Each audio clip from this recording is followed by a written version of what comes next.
How did you get into this and how did you build this knowledge? Because to me, an IEC needs to know so much about all the different schools and everything. I have almost 3 decades of experience from being on both sides of the desk. So I worked in college admissions at a large state school and also a very competitive private liberal arts school, and then also working now at a large firm and my firm.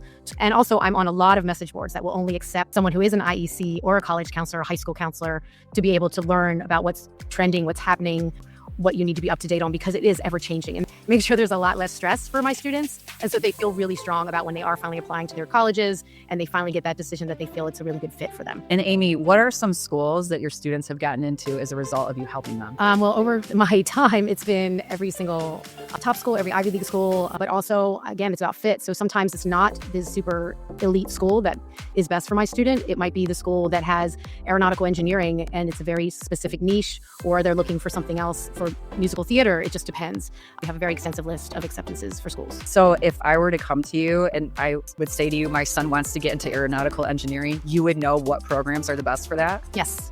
And then my job is also to help them to explore why one school in aeronautical engineering is different from another, and what resources they have. What's the return on investment if you get a degree from this school for that school in terms of getting a job or an internship?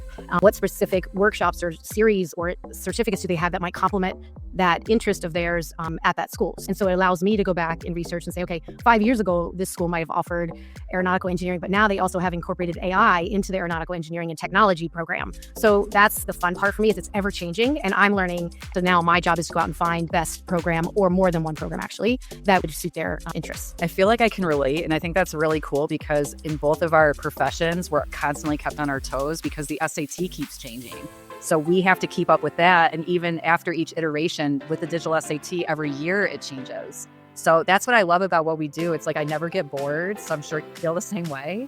And I'm competitive, so I like to find the answer. If someone says to me, this is not what I think, or I'm not quite sure this is the right answer, fine, let me do the research. I'll find that answer for you. And just like you, same thing. We came to you for a few instances recently with the SAT, and you were great at finding out a solution to what my client should do given this situation with the test. So I do like problem solving that comes with this line of work as well, and I know you do too.